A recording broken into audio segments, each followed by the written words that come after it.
Allah is my heart's speech. Your mercy is what I beseech. Keep in my heart your remembrance, and in your deen allow me to advance. Help me in my quest. Permit me to pass the ultimate test. Help me in my quest. Permit me to pass the ultimate test. بسم الله الرحمن الرحيم. الحمد لله رب العالمين، وصلى الله وسلم وبارك على عبده ورسوله الأمين نبينا محمد وعلى آله وصحبه أجمعين. أما بعد. Assalamu alaikum wa rahmatullahi wa barakatuh, and welcome to a new episode of Ask Huda. Before we take your calls, or until you call us, I'd like to mention something that a lot of the Muslims seem to ignore, and that is the importance of the role of the parents in Islam. Ibn Mas'ud, may Allah be pleased with him, asked the Prophet ﷺ once, and he said, "O Prophet of Allah, what is the best deed to Allah Azza wa Jal? What is the most appropriate? What is the most deed that brings pleasure to Allah Azza wa Jal?" And the Prophet said, sallallahu alaihi wasallam, to pray on time. So Ibn Mas'ud said, then what? The Prophet said, alayhi salatu wasalam, to be respectful and obedient to your parents. And then the Prophet, Abdullah ibn Mas'ud said, and then what? And the Prophet said, alayhi salatu wasalam, jihad in the cause of Allah. The role of respecting and being obedient to the parents is something that Islam looks at highly. And it is so important that even if the parents were non-Muslim, Islam instructs the individual to be kind, obedient, and respectful to his parents. And in Islam, it is something that a lot of the non-Muslims are astonished by, especially in the West, where they tend to neglect their parents when they're old, because they think that they have no use for them. In Islam, it's completely different. When a parent is 60 years of age or older, he is like a king among his subjects. All of his offspring, his sons, his grandsons, are trying their level best to take him in and have the honor of having them, or him or her, in their house. And the child that wins this privilege, this honor, he always boasts about it, and he feels that he has the whole world in his hands, because he does not see his parents to be a burden. On the contrary, he sees them as a gateway to paradise. Allah, the Almighty, tells us in the Quran, "And your Lord have decreed upon you not to worship any other than Him," not to associate others with Him, and to be good to your parents. Look at these two commandments. Tawheed, which is the greatest thing on earth. Tawheed, which is worshipping Allah Azza wa Jal and not associating any others with Him in any form of worship. And then Allah associates with that to be good and kind and respectful to your parents. People, with regard to their obedience and respect to their parents, are divided into three sections or three types. The first type is those who do what they have to do in terms of obligations. They refrain from harming their parents, but they add an extra bit of obedience, respect, making them happy, doing whatever pleases them. So this type is inshallah in paradise, and they are rewarded. The second type is the majority of us. Those who do the obligations. They provide for their parents a house. Maybe they give them pocket money. They fill the refrigerator with food. And they do not say anything that harms them or that makes them sad. Yet, they don't do anything extra. They don't do anything more to please them, or they don't go out of their way to make them happy. This type, they're punished by Allah Azza wa Jal, because they have left what is known as al-birr. They've done their obligation, but this is not enough with the parents. It's not enough to do your obligation. You have to do something that is extra so that you remain away from the punishment. And the third type are the minority, but they are the most severely punished on the Day of Judgment, or among those who are severely punished. And those who do not do their obligation, and they add to that insult. They may shout at their parents. They may beat their parents, unfortunately, as I've seen some cases, very little, but there are people who are that evil. May Allah Azza wa Jal protect us all and the Muslims. Therefore, one should try his level best to be among the first type. Their time is limited. Yet, if you look at the things you can do without any problem, it's not going to cost you anything. If you look at these things, you will find that it is easy when Allah Azza wa Jal makes it easy upon you. So you have to seek Allah's help and guidance. We have a caller, Abu Muhammad from Nigeria. Abu Muhammad. Assalamu alaikum. Wa alaikum assalam. Raise your voice, please. Yeah, Sheikh, good evening, and how are you? I'm fine, Fasot. Yes, bro. We missed you for a few weeks. I hope you're okay. I have 3 questions. The first one is regarding Umrah. I'm unable to hear you. 1 second, just let us get the volume a little bit higher. Okay. The first question is regarding the Umrah. Regarding the? Umrah. Umrah, okay. If you go and take your ihram and you make the intention at the miqat, are you supposed to be saying labbaik Allahumma labbaik in loud voice like you do in Hajj? Can you repeat the question, Abu Muhammad, again? You said what? Hello? Okay, I wish that Abu Muhammad calls us again, because my team is telling me that there is a problem with his end. So, if you look at the Salaf, how they used to treat their parents, you would find that there's a very big gap between us. Ibn Umar, may Allah be pleased with him, and this hadith was reported in Al-Adab al-Mufrad for the Bukhari. He saw a man from Yemen on the season of Hajj doing tawaf around the Kaaba with his mother on his shoulders. So he's carrying his mother, and he came all the way from Yemen with his mother. And he is saying that I am my mother's camel, and if all camels are frightened, I will not be frightened. And then he looked at Ibn Umar and said, Ibn Umar, do you think by carrying my mother on my back and making tawaf and making sa'i and doing all the rituals of Hajj while she is on my back, do you think that I have fulfilled her and done my obligation towards her? Ibn Umar said, by Allah, not even by 1 contraction of her labor. All what you're doing is not equivalent to 1 contraction of her labor. Sister Asiya from Saudi Arabia. Assalamu alaikum rahmatullahi barakatuh. Wa alaikum salam wa rahmatullahi wa barakatuh. How are you, Sheikh? I'm fine, alhamdulillah. Sheikh, I just want to ask a question.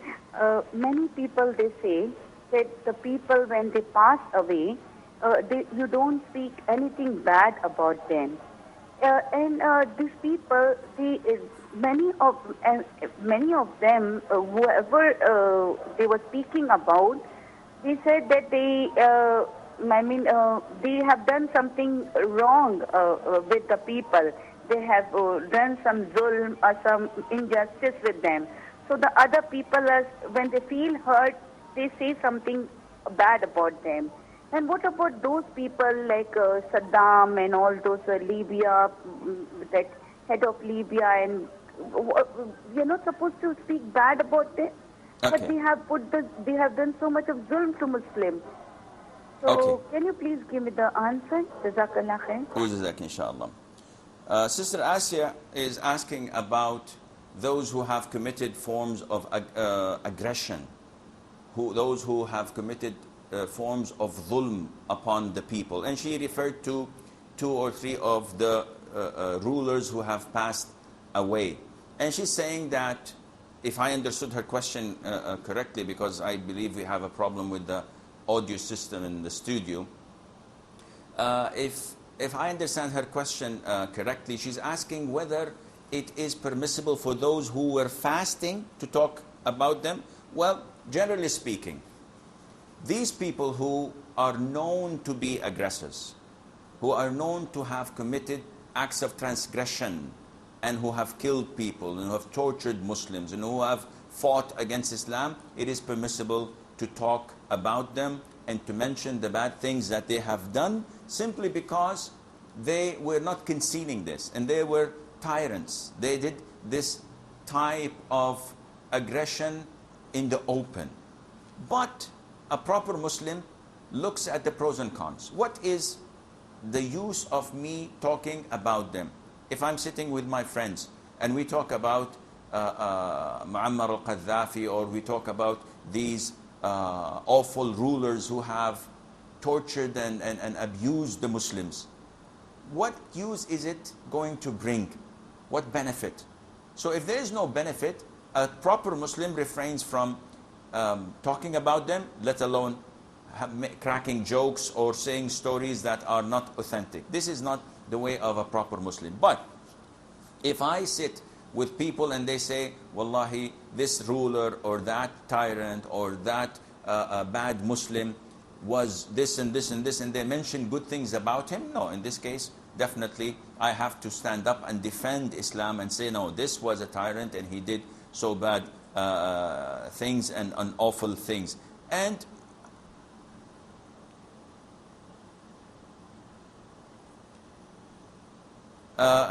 Muslim should always try his level best to contain himself from talking in things that are of no use to him or to Islam, and Allah knows best. Abdul Salam from the Emirates.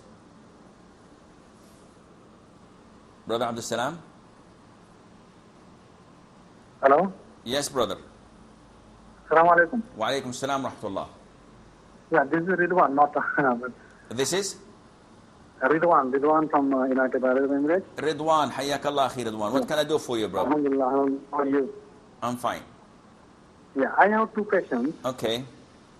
The first question is it compulsory by the woman to cover the head To before what? entering into the toilet or bathroom? Is it compulsory to what? Covering the head, because while going inside the bathroom, the woman has to cover her head. Combing your hair, just with a comb? Covering with the scarf or with any other cotton or with the cloth. Yeah, in normal conditions, what's the ruling on combing the hair if you're in the bathroom with a brush, with a comb, with anything? Correct? Yeah, correct. Okay. Any other question? There is another question is, suppose is wudu invalidated if you see someone with short pants which you can see the knee? If somebody is, suppose if I do the wudu, Wallahi, if I'm going towards the mosque, Akhi and Ridwan. if I see my kids Ridwan, short Ridwan. pant or outside the room. I can't hear you, Akhi. Can you speak a little bit? We have an awful problem with the audio here in the studio. Louder. Suppose if you is wudu invalidate if you see someone with short pants which you can see the knees. Okay, you're asking about your wudu. Would it be invalidated? Yeah. Okay. Okay, because while suppose if you do the wudu inside the home and if you are going towards mosque, because on the way you will see many people short pant, or even in home also, I can see my kids, they're coming around and I can see the knees and all. I will answer you, inshallah. I will answer your question. Any more questions? Okay. Brother Abdullah from Saudi Arabia. Hello, assalamu alaikum. Wa alaikum assalam wa rahmatullah. أنا عبد العزيز سنس مسقط. Abdul Aziz. Yes, brother Abdul Aziz. What can I do for you? I have two questions. Okay. One is regarding, see, when we are taking bath, normally we are using the cream, like Nivea and all. In that one, there is written some kind of alcohol is there. Okay. So with that one, we can pray. Okay. Any more question? And another question regarding lady, are they allowed to do waxing Okay. if she is wife and like that, similar to that? And removing the hair from the places that she wants to remove them. Yeah, from hand and like that. Okay. I'll answer your question, inshallah. Jazakallah khair. وجزاك عليكم السلام ورحمة الله. Alhamdulillah, it appears that the audio is a little bit better. I'm able to hear. Brother Ridwan from the Emirates was asking about the ruling on combing the hair in the bathroom. And I see no reason for you, Brother Ridwan, to think that there is something bad in that. See, without any evidence from the Quran and Sunnah, and this is the foundation. When someone tells you, yeah, don't clip your nails every Sunday because the jinn would do this or that. No evidence from the Quran and Sunnah, so this is incorrect. And when someone tells you that it is not permissible for you to comb your hair in the bathroom or after finishing a shower or before doing this or that, this is all baseless. You comb your hair in the bathroom, you use a brush, you use whatever means you want to. This is all permissible and there is nothing wrong in that, inshallah. As for his second question, does looking at someone's awra, and we know that awra is the things that a person is obliged to cover. So if, for a male, the awra is from the knee till the navel. So is it permissible for a person to wear something as short like this? Yes, it is.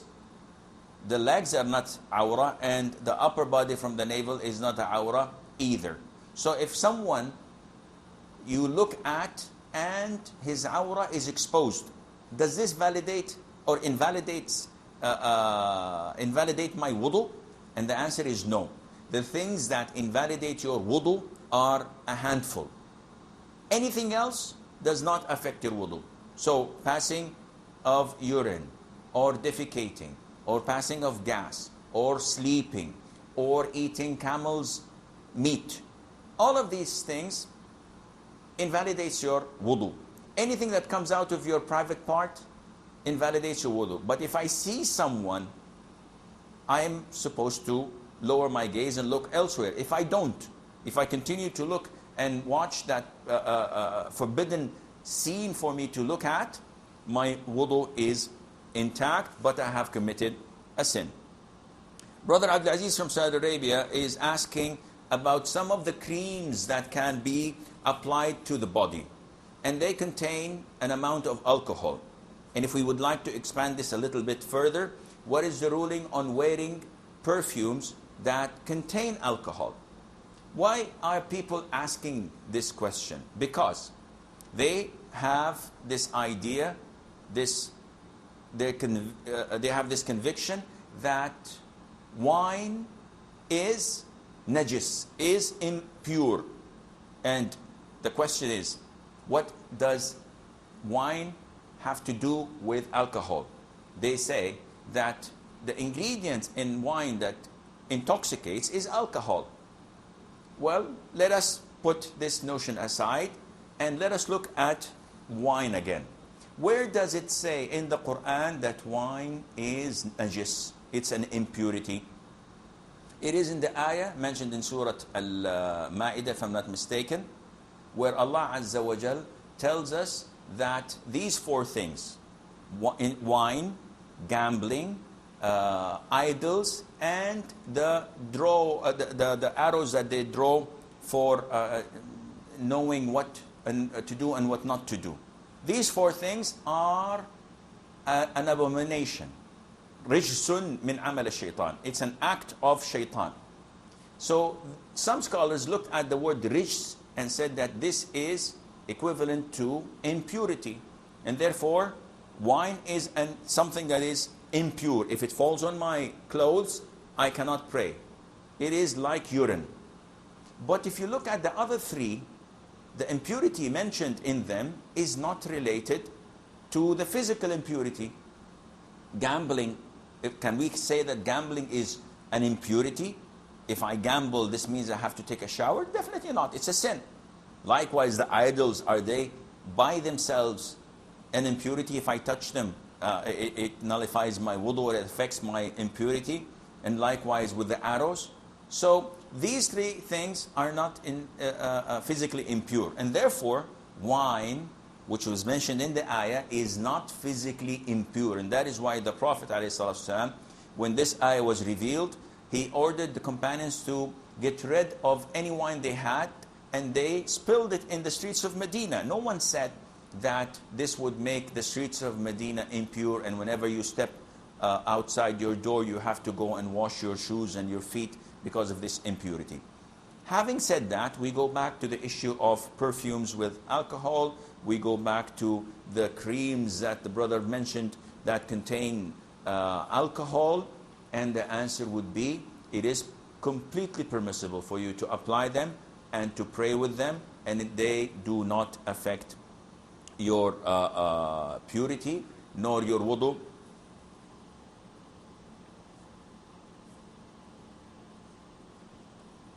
And therefore, it is completely permissible for you to use. As far as his second question about waxing, we have a caller from the Emirates, Abu Umar. We will take him. Inshallah, we'll get back to you. Yes, Abu Umar.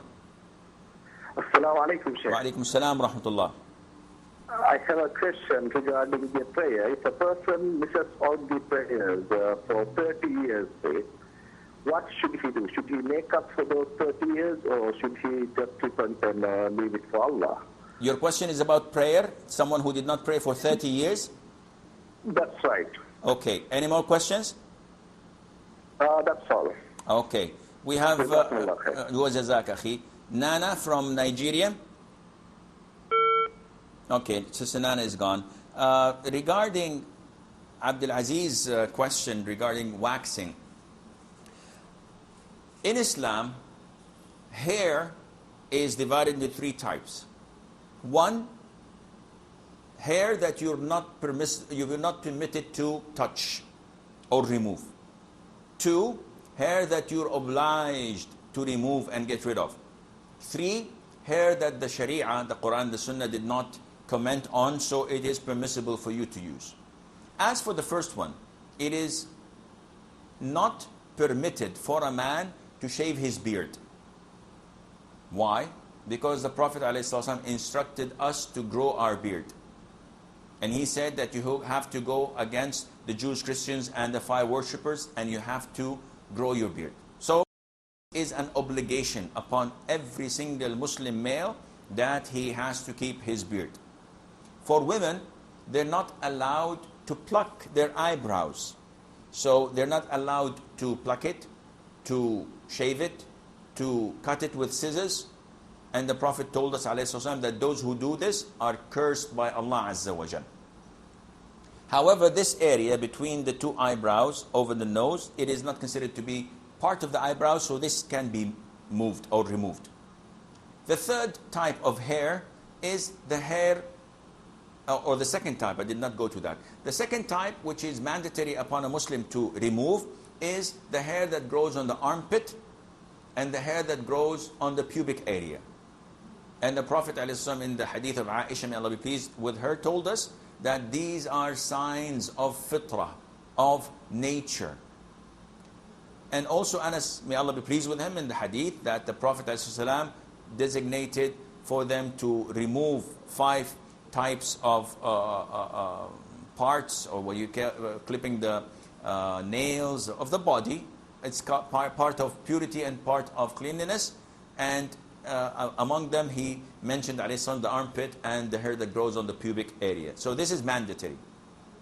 The third type is the type that deals with the rest of the hair on the body. So if someone says to me, what's the ruling on removing my arm hair? Or if sisters call and say, what's the ruling on waxing our legs, for example? All of this is permissible because there is nothing in Islam that says that it is not. I believe we have a break. Stay tuned, and inshallah we'll be right back.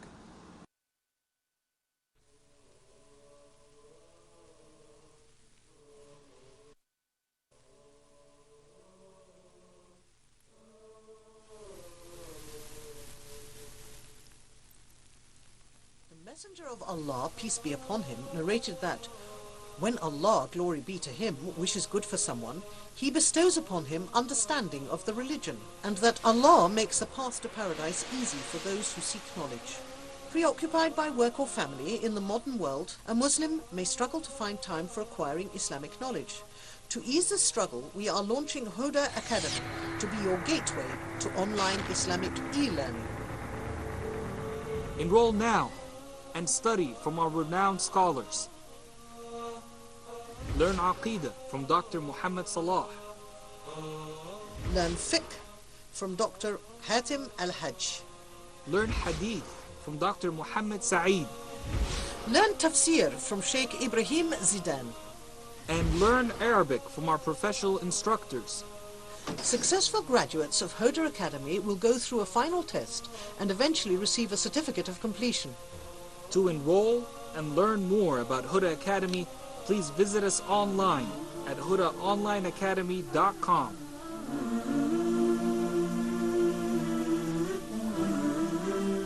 Huda Academy, your gateway to authentic Islamic knowledge.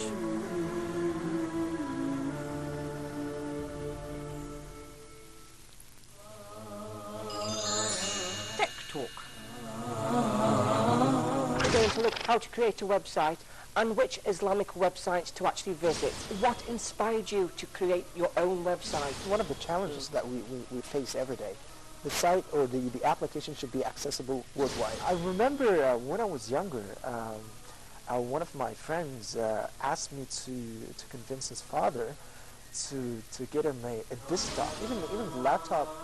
If you compared both of them in terms of cost, laptop roughly cost twice the money if you compare it with the desktop. Hackers, the word hackers, most of the youth people are very interested about that word. They say, hey, I'd like to be a hacker.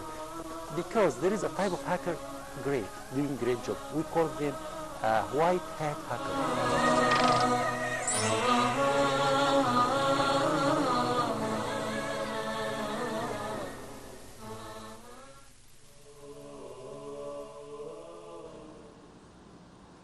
Assalamu alaikum and welcome back. Abu Umar's question, I forgot completely what it was about. It was to do with praying. Oh yeah, now I remember, alhamdulillah. The brother is asking about a person who did not pray for 30 years. And now, alhamdulillah, Allah Azza wa Jal has blessed him and he has repented and he is becoming practicing and prayer. And every true Muslim feels the burden of these neglected prayers that he had left. And a lot of the Muslims ask, is there any expiation? How can we make up for these prayers that we have missed? Well, first of all, you cannot make up for these prayers. Why is that? Because Allah Azza wa Jal has designated certain times for prayer. So if someone prays before time, it's not going to be accepted. And if someone prays after the time, it is not going to be accepted either. He has to pray within the intervals of the time of the particular prayer. And I'll give you an example. Dhuhr prayer starts when the sun goes a little bit away from the meridian towards the west, and there is a shade to the east of an erected object. This is the time when it begins. It ends when the length of an erected object is equivalent to its shade. When the shade becomes equal to the erected object. So this is the time of Asr. you can pray within these intervals. But if a person comes and prays half an hour before the adhan of dhuhr, his prayer is invalid. It's not accepted. And if a person comes and does not deliberately pray within the interval between the beginning and the end, he's awake, he has nothing, no legitimate reason, and he deliberately postpones it until the Asr Adhan is being called, then we say that his prayer is not accepted even if he prays it. Why? Simply because the Prophet said, ﷺ, whoever sleeps over a prayer or forgets it, he must pray it as soon as he wakes up or remembers it, because there is no expiation other than that. Now the Prophet ﷺ gave two reasons for skipping the salat and to making it up: sleeping and forgetfulness. Other reasons that are not legitimate, they cannot be cause for making up the prayer, because the Prophet said there is no expiation other than praying it after you remember or after you wake up. Therefore, the 30 years you have missed prayers, the most authentic opinion of scholars, you were not a Muslim. Because the Prophet said, alayhi salatu wassalam, that the dividing line between us and them, that is the Muslims and the non-Muslims, is prayer. Whoever abandons it has committed an act of apostasy or an act of blasphemy. And therefore, for you, the only thing to do now, okay, the only thing for you to do, Akhi Abu Umar, is to observe your prayer. And this would by itself erase all your sins, your previous sins. And if you add to that a lot of voluntary prayers, such as preserving the 12 rak'ahs every day and night, the nawafil or the rawatib as we call them, and by praying night prayer and offering witr, and by praying voluntary prayers, giving charity, fasting voluntary days, this would add good to good, and inshallah, Allah would forgive all of what you had done in the past. Brother Ridwan from the Emirates again. Yeah, sorry, there was a misunderstanding in the question. Okay. Actually, I wanted to ask whether it is compulsory by the woman to cover the head, not the combing the hair, to cover the head before entering the toilet. Okay. Any more question? If you give me permission, I have one more question. You can have 5, Akhi. Yeah. So, see, I have many friends around, and they are Muslim, but they are different Muslims, like Shia, Dori. So how to keep the relation? Is it allowed us to go have the food with them in their home? How to keep the relation with them? Okay, I'll answer your question, inshallah.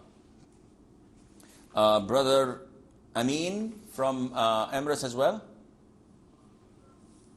Brother Amin. Alaikum salam. Yeah. Yeah, bro. Sheikh, I have a question. Okay. Actually, 3 questions. The what? Hello? I have 3 questions. Yes. First question. My first question is, after the prayer time, can we do a second Jama'ah? Is it bid'ah? Can you do what? A second Jama'ah, that is in the mosque. In the mosque, we have regular prayers going on. Okay. So after the prayers, can we do a second Jama'ah? A second Jama'ah? Yes. Okay. And second question? Because my scholar said it is bid'ah. I just Okay. want to reconfirm it. Okay. Second question. Second question is, can we fold our sleeves while prayer? Can you fold your sleeves? Yeah, fold my sleeves. Can I fold my sleeves or yes? Okay. During prayer, because my scholar said it is bid'ah again, and it is not bid'ah. It is not allowed to fold sleeves. Okay. Third question. Third question is, what if our parents are disobedient to us and is constantly abusing us? Should we continue being nice to them? Okay. I hear you loud and clear. Abusive. Okay. Any more questions? If parents are abusive, I understand. verbally. Okay. Thank you, Sheikh. حياك الله أخي.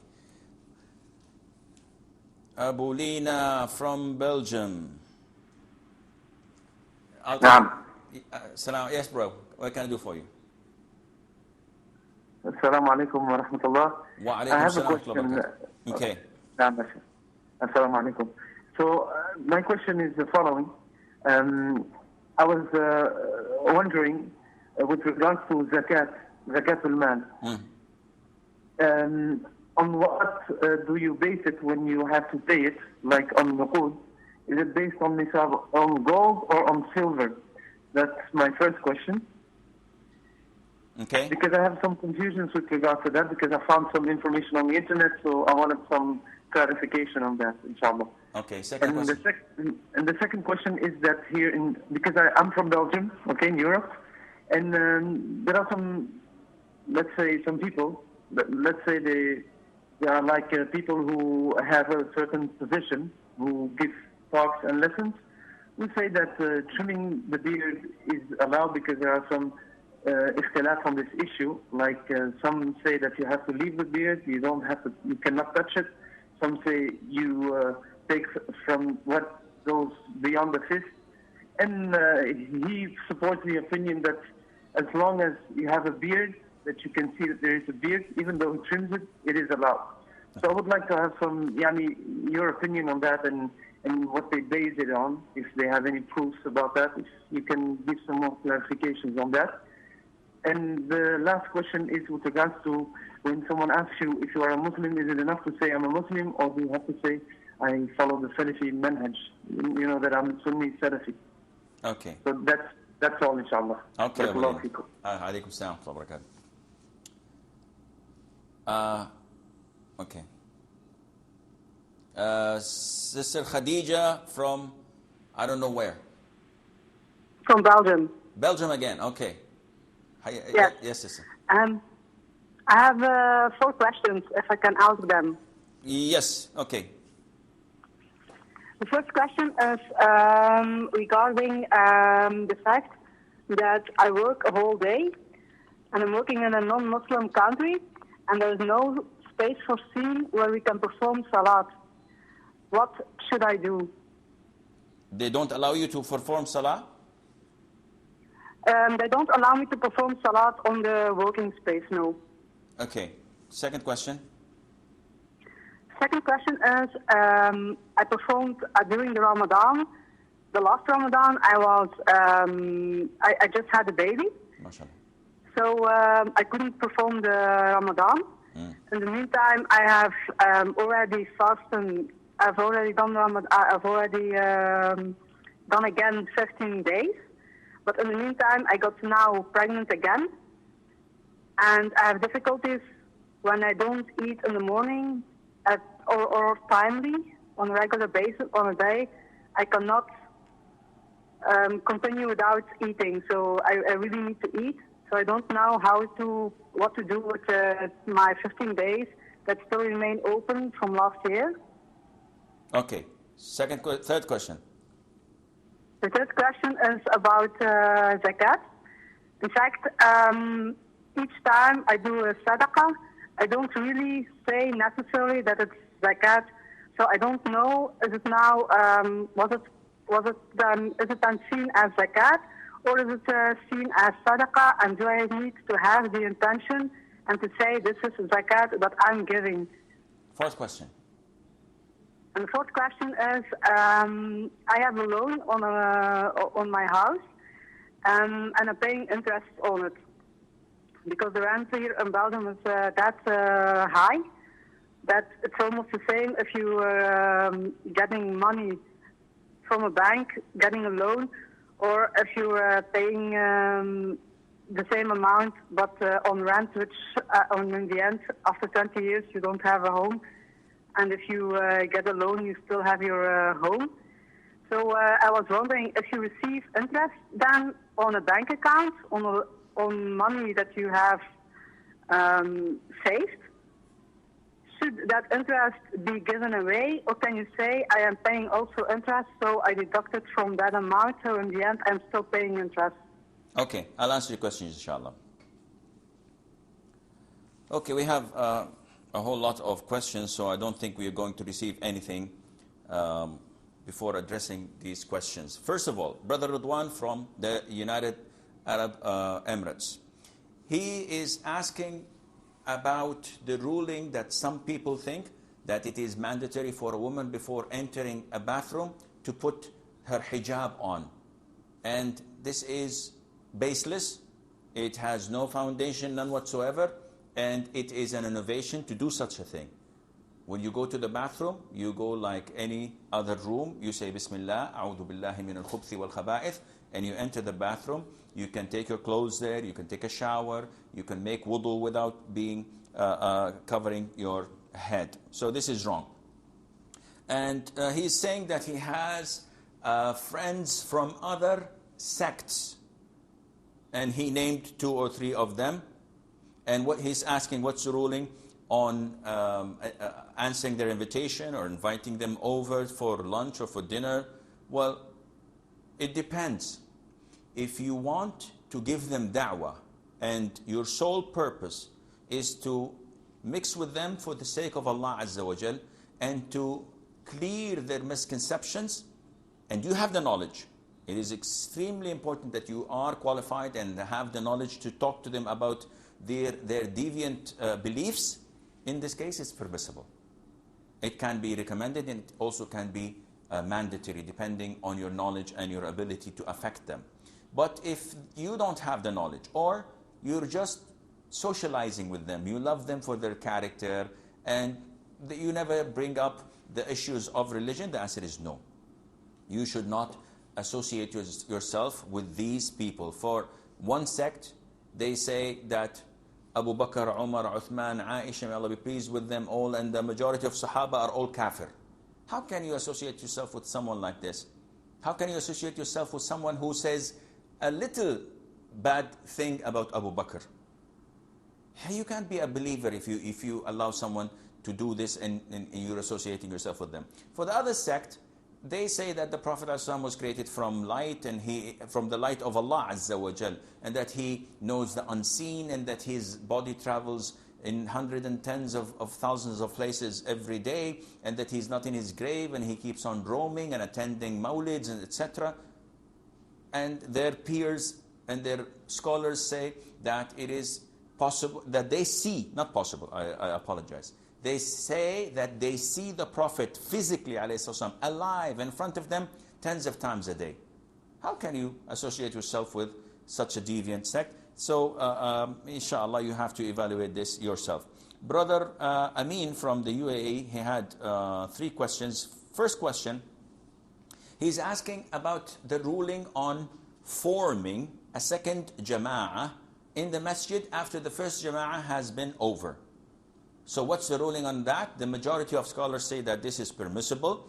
A handful of scholars said that this is not permissible, and they have the actions of Anas ibn Malik and Abdullah ibn Mas'ud, may Allah be pleased with them, if I remember correctly, when they went to the masjid and found the jama'ah has been over with, each one of them prayed separately, and they did not form another jama'ah. But this is not the most authentic opinion. The most authentic opinion of scholars is that it is permissible for a person or a group of people to form a jama'ah and pray another or a second congregation, because the Prophet ﷺ once prayed Fajr with his companions, and after they finished the congregation, a man came in, and the Prophet addressed the Sahaba and said, who would go and give charity to that man? By meaning, making a jama'ah with him, and one of the companions went, and they prayed a congregation in the presence of the Prophet ﷺ, and it was the second congregation in the masjid. He's asking about the ruling on folding the sleeves for prayer. The Prophet ﷺ, in the hadith of Ibn Abbas, may Allah be pleased with him, said that I was instructed to prostrate on 7 organs, and that is the head, and he pointed to the nose, so these are 1, the hands, the knees, and the feet. And the Prophet goes on to say, alayhi salam, and I was forbidden from folding any part of my garment or my hair. So the scholars say that the sunnah is that you unfold anything in your body. So if I have a loose garment like this one, I may not fold it so that when I bow or prostrate, it is not bowing and prostrating with me.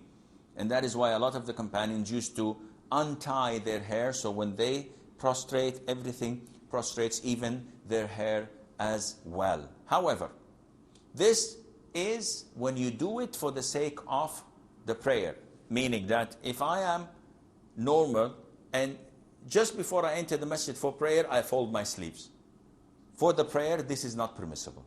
But if my sleeves were folded already since morning, there is nothing wrong in doing that, inshallah. As for folding the trousers so that they go above the ankle, this is mandatory for prayer.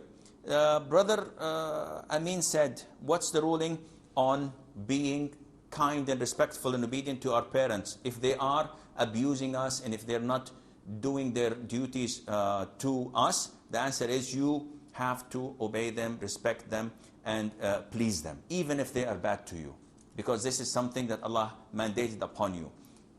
Your parents, Allah Azza wa Jal will punish them for their abuse and for their wrongdoing. But as far as you're concerned, you have to obey them and be respectful to them. Abu Lina says, they tell me that I have a minute to go, so I have to be really quick. What is the nisab that we measure zakat with? Is it gold or silver? The scholars say that it is silver because it is for the best of interest of the poor. The nisab of the gold is 85 grams. It may reach to be in the thousands of euros. While in silver, it's 595 grams, and it's a couple of hundred euros, probably a little bit less, a little bit more. So it is best for the best of interest of the poor to be measured in silver. Regarding trimming the beard, it's an issue of dispute. The most authentic opinion that it is not permissible. Those who say it's permissible, they act upon the verdict of, or the actions of Ibn Umar, may Allah be pleased with him. Whenever he went to Hajj, he used to shave after finishing the Hajj and trim his beard. And this is his understanding to the ayah, which is at the end of Surah Al-Fath, where Allah tells us that you will enter the Masjid al-Haram and you will shave and shorten. So the shaving and the shortening is for the hair itself of the head. But Ibn Umar understood that it is permissible to do this. Shaykh al-Albani says it is permissible to, not only that, he says it's mandatory to trim your beard, but the most authentic opinion is Shaykh bin Baz, bin Uthaymeen, and the rest of the scholars, that to leave it as it is, because this is what the Prophet ﷺ used to do. A third question, when a person asks me, are you a Muslim? Should I say I'm a Salafi, I am a Sunni, I am this? No, Allah Azza wa Jal tells you in the Quran to declare that you're a Muslim. So you don't say anything, because this is the name that Allah Azza wa Jal has given to us. But if you come to a crossroad and you have to identify your belief, then unfortunately you have to say that you follow the Quran and Sunnah, and that you are part of Ahl Sunnah wal Jama'ah. Try your level best not to associate yourself with a sect and say this or that, because then they will attribute you to their scholars, and then it would become another sect like any other, even if their intention was good. Sister Khadija, I'm afraid that my director is telling me I'm out of time. You have 4 questions and I have them with me. Inshallah, either I will answer them next Friday or send me an email and I will inshallah respond to that. You can send it on fatwa online at huda.tv. And until we meet you next time, fi amanillah, wassalamu alaikum wa rahmatullahi wa barakatuh. My heart speech, your mercy is what I beseech. Keep in my heart your remembrance, and in your deen allow me to advance. Help me in my quest, permit me to pass the ultimate test. Help me in my quest.